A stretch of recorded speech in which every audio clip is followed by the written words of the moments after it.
7 Eastern on ESPN. So to recap where we've been in the first hour of a very busy program this morning, we've given Desmond Howard the coaching job at Michigan. Right. And we have tried as hard as we can to get me through what was last night one of the worst nights of all time. No, I'm not okay. And what part of me seems okay? You've been around me this morning. Do I seem okay to you? You seem a little on edge. Yes, I'm a little on edge. It seems like you're forever on edge. I'm forever on edge. I've been rooting for this. Is there anything that gets you more on edge than the Jets? Oh? No. The highs and lows.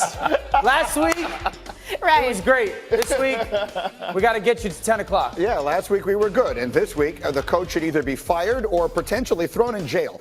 With that, we welcome you back to Get Up, coming to you live from the Seaport District at Pier 17. We're brought to you by Chase. Roll the open. We are busy. Time to get up with Sam Darnold. He says he's seeing ghosts. That's a heck of a lot better than what the rest of us are seeing when we're watching them play. We're going in right off the top. Then one might turn to Chicago to make oneself feel better and wonder, are the Bears ready to move on or at least make a move at quarterback? Graziano has that answer. And then Zion hurt again as the NBA season begins. Is there reason to worry? This is a problem that isn't going away. All that and more in a jam-packed hour here on Get Up. And it doesn't even include this. Breaking news right before we came on the air this morning. Shefty reporting that the New England Patriots, after obliterating the Jets last night, traded for Mohamed Sanu this morning.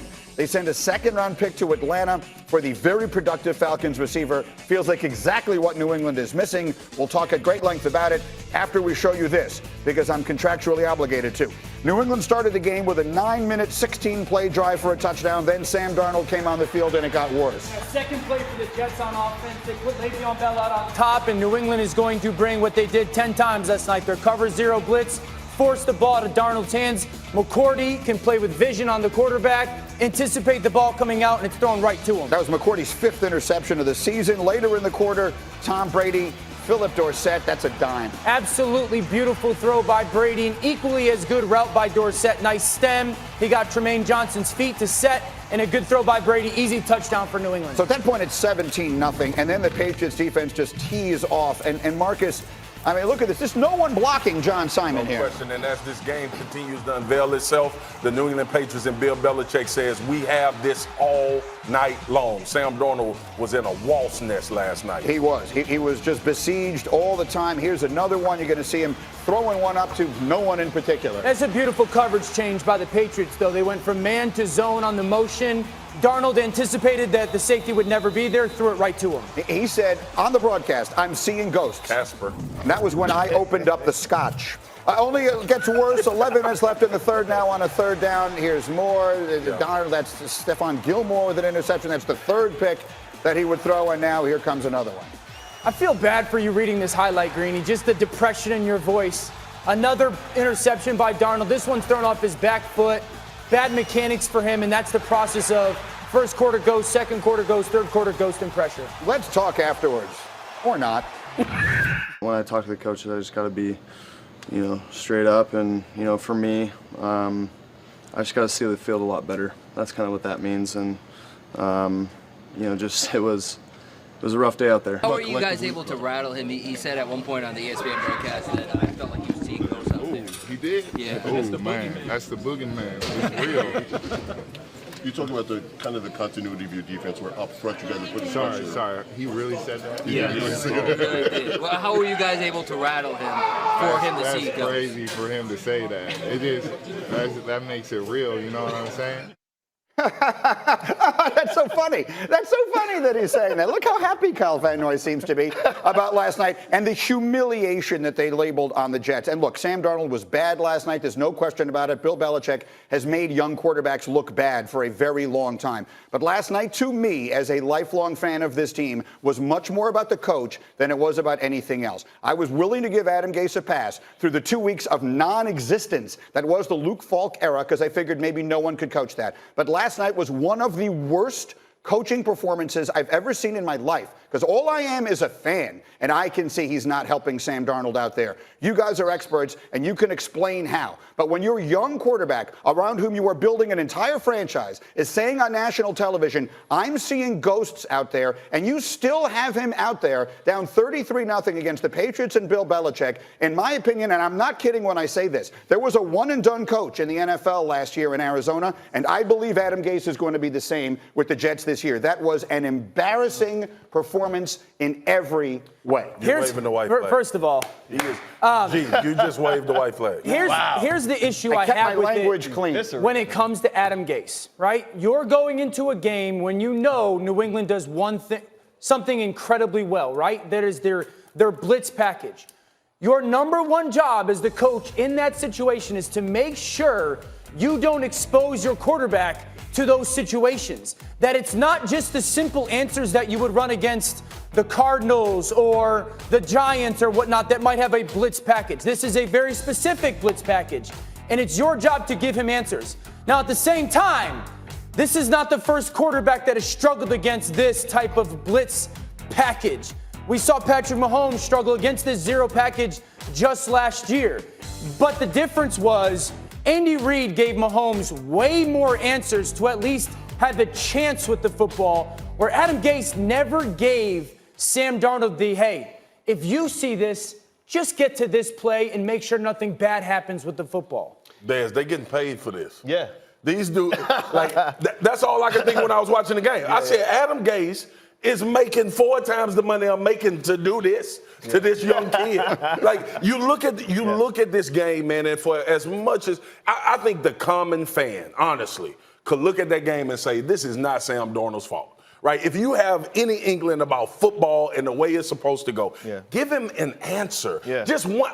That's all I was waiting on last night. Give Sam Darnold one answer. Even if it's the answers that, even if it's an answer that doesn't gut the right. just make sure you play. I don't know what answers you guys are looking for, because when you look at Sam Darnold, don't forget when he was at USC, his last year there, he led all Power 5 quarterbacks in turnovers with 22. When they were bringing him in for interviews, they were saying things like, oh, we know he'll fix it at the next level. How are you going to fix turnovers at the next level when you're playing against better athletes with much more complex schemes? I don't get it. So why did they draft him so high, and now you expect him to go out there against Bill Belichick and that group and perform at a high level? People are putting a lot of pressure on Gates. I understand that. You're doing, your mental condition today, yes. You're doing an extraordinary job. I give you credit for that. But listen, this man was a turnover machine at USC. Yeah, but Des, we've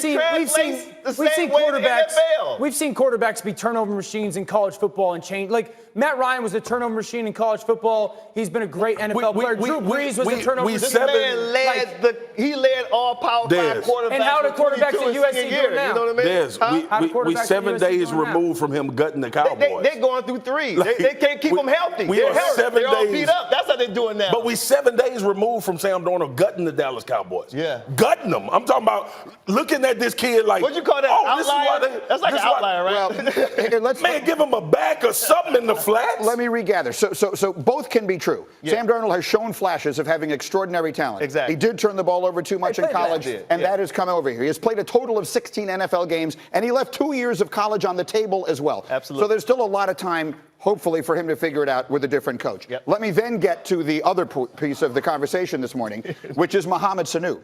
The Patriots not only are 7-0 with a defense that looks historically good, but they just added a piece that all of you have described this morning, so I'll start with you, as exactly the one thing they were missing. Gee, let me take you in the major black community right now. You ever played the game of spades? You ever played spades? Yes. Card game spades? This is like when you already have like 7 spades in your hand, and then you get the joker. Wow. And it's like, yo, what the hell am I supposed to do with that? We all trying to compete. The game is called spades, and you got all the spades. Exactly. That's what Bill Belichick is operating like. How many bucks you gonna make? This is a Boston. I'm getting the whole 13 of them. When we start talking about the move, here's the thing that people forget. Bill Belichick is the GM for this football team as well. Mm-hmm. So not only do you have a guy that's in game evaluating what they need to be as a football team, Every single day, he's looking at talent, deficiency, and saying, this is what we need to do in order to win a Super Bowl. Bill Belichick doesn't think on levels of winning his division. He doesn't think on levels of being in certain rounds of the playoffs. Right. Every move is structured to make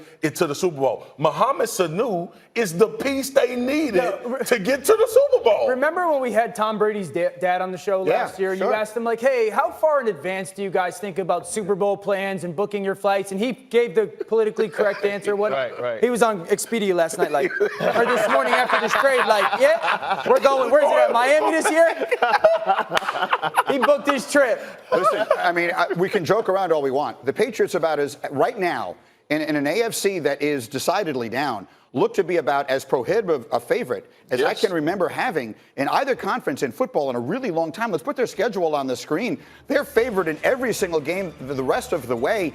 I think the conversation about the possibility of them going unbeaten comes into play right now. Yeah, that's legit. And I want everyone to realize, going back to Mo Sanu real quick, Mo Sanu's a 1. He's a 1 receiver. He was just playing next to Julio, right? Like, Mohamed Sanu is a bona fide 1. The Patriots, who are dominant right now, got not better, significantly better this morning with that trade. So that's where we begin this hour. The Patriots are unbelievable. The Jets are an embarrassment. And Elle, I'm asking you to talk about literally anything else. I got your back, Greeny. Let's run the hurry up. Drew Brees planning on returning to practice this week. Dan Graziano, what are the chances it'll start Sunday? There's a chance because he wants to, and he has a lot of pull there, but they have to see him practice, how that thumb is holding up. He's still got a splint on it. His plan is to practice tomorrow, see how it feels the next couple of days, and then make a decision whether he can be on the field for that game against Arizona. More injuries. Andy Reid called it a stretch for Patrick Mahomes to be ready to play Sunday against the Patriots. So what's the latest there, Graz? Definitely a stretch, but the Chiefs are very encouraged about the news they got from that MRI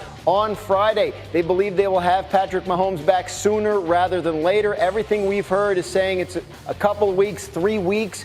A stretch for this week for sure, but definitely not a prolonged absence for Patrick Mahomes. And lastly, Graz, man, Mr. Trubisky's not hurt. He's just not good. Is there any chance the Bears would bench him in favor of Chase Daniel? From what I'm told, not this week, but obviously, as the season continues to go, these questions will continue to be asked as Trubisky continues to struggle. He's got a lot to work on. I've talked to some of his coaches, some members of that staff about what he needs to work on. It doesn't sound like he's right about to turn the corner, so they have a big project there in Chicago. If they don't bench him, it would certainly buck the trend because Trubisky owns the 3rd worst total QBR this season, and if you see the only other 2 guys that are worse than him, Josh Rosen and Marcus Mariota, they've both been benched. This is after a 2018 season in which Trubisky had the 3rd best total QBR behind only Patrick Mahomes and Drew Brees. What happened? Here's his head coach, Matt Nagy.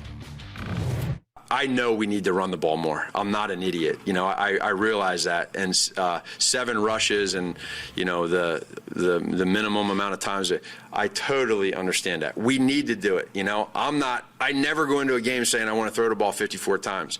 I would love to go into a game and say I want to run the ball 54 times, but that hasn't happened. This is what I have to answer to. I know we need to. Isn't he? What do you? Isn't he the play caller? I'm just very confused by. Well, they getting paid. They getting paid. He's disassociating himself. They getting paid. I've got a lot of issues with this comment because this was not a game that got out of hand. Because sometimes that happens, right? Sometimes you go down 14-0, 17-0, and you take your game plan and you rip it up and you go, okay, well that's out the window. This is a 12-10 ball game at halftime. This is a game where they, in that 2-point game, ran the ball 5 times in the first half, threw it 23 with a quarterback that was coming off of a dislocated shoulder and a labrum tear. It's inexplainable to go, well, I really wanted to run the ball. You were in a game where the situation would dictate running the football. It was a 2-point ball game at halftime, yet you're still throwing it 23 times with a quarterback that right now has no confidence. He's averaging 8 yards per completion. That is the worst number in the history of the NFL right now. So game situation didn't dictate lack of running. Players' health didn't dictate lack of running. Players' performance or confidence level did not dictate the lack of runs. So as a play caller, you can't sit there and just go, well, I really wanted to. If you wanted to, you would have. And that I've got real issues with that for a young quarterback. What do you think that says about Matt Nagy then? Self-awareness is a big key to life right now. Like, I mean, look, it's so disappointing. We just got done with this conversation about Adam Gase.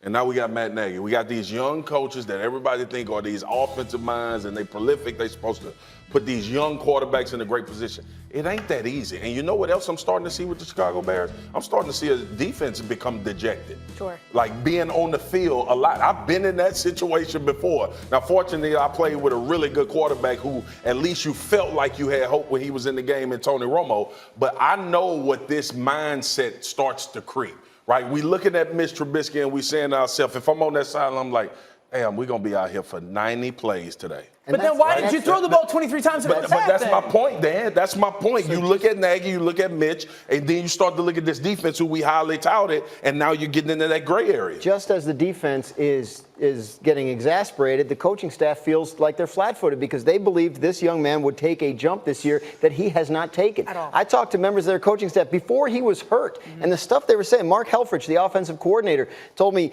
the difference between anticipation and predetermination is Trubisky's problem right now, that he's assuming his first and second read won't be open, so he's locked in on the third, and his feet aren't set when the first one's open. I mean, that sounds like a pretty big project, right? I mean, like there's a lot to fix there, and this is year 3 with a quarterback that was supposed to be blossoming by now, and he isn't. They can't trust him, and I think that's affecting everything. And now Twitter. That's the point. But now Twitter is undefeated at wanting to give someone else that job because there is an MVP guy that could potentially be lingering in bench, that being Cam Newton. Is there any chance that we're going to see Cam Newton make his way to Chicago? I like that question. Any chance? I always say, there was always a chance. Oh, no, I don't think the Carolina that. Panthers are in the frame of mind to move Cam Newton right now. They have Kyle Allen playing well. They love Cam Newton. He's their franchise icon.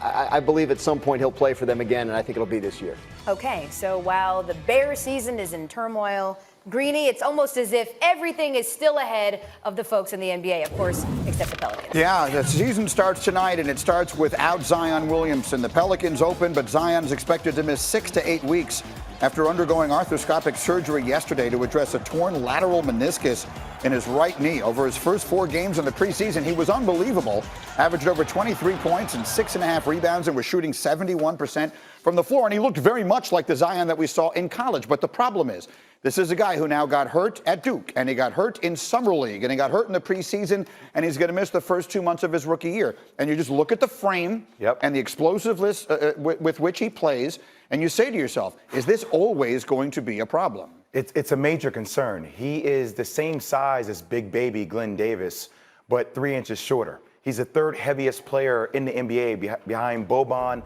and Taco Fall. Both those players are over 7'3". And actually, we're going to show highlights, but he's knock-kneed, Greeny. Yeah. He's knock-kneed. I don't know if we can have the camera on me so I can show you. So, the fact that he's torn his meniscus, he's knock-kneed. He walks like this. So when he jumps, all that weight comes internally. It comes on inside, and that's where your meniscus is. So you hope that even if he does shed 20 pounds, that's not a frame that's built for sustaining throughout an 82-game season. If you look at Zion Williamson, he plays like Michael Jordan, but he's built like Charles Barkley. Those are enormous generalizations, but it's the basic point, and it's why going back to last year, you and I have been having this conversation. Yes. You had to take him, number one, and you hope to God that he winds up staying healthy because he looks so good, but this will always be a concern. And his skill set doesn't lend to him not getting hurt. He's always attacking the rim with reckless abandon, and that congests your landing zone, and that's what happened with his injury. Look, let us be wrong. I hope we're both to be wrong, wrong. Brady, yes. We have never wanted to be more wrong about anything in our lives. Okay, so with the season starting tonight, Jay Will has put together 3 bold predictions for this NBA year, and it starts with a different superstar in the East. It does. The reason why the Philadelphia 76ers don't have a top duo is because Ben Simmons has not arrived all the way yet. So here's my bold prediction. Ben Simmons will finish this season in the MVP conversation. I've seen the jump shot this summer. I've talked to his trainer, Chris Johnson. He assures me that this is a confidence level for Ben Simmons. I think they are going to dominate the East. He will be in the conversation, Greeny. Okay, if he can shoot the ball, he becomes a very scary player. All right, let's go out west now. Everyone is looking at LA. What are you saying? The Lakers and the Clippers will not win the Western Conference. I have the Rockets Utah, or Denver that will win the Western Conference. Load management with the Clippers, what are you going to do with Kawhi? Paul George, the injury to the shoulder. I think LeBron James and AD start off strong. I think Frank Vogel kind of limits their playing time as you get to the end of regular season, allow them to be rested for the playoffs. To be clear, you're talking about not finishing with the number 1 seed in the West, not necessarily not coming out. Yes. Finally, let's go to the team that has made it to the NBA Finals every year in recent memory. I've been saying this. People call me crazy. That's fine. The Warriors will not make the playoffs. They have the 4th, Bobby Marks just tweeted this out. They have the 4th youngest roster in the NBA. The 4th youngest roster. Now, Stephen Curry is tremendous. I think he'll have an MVP type caliber year.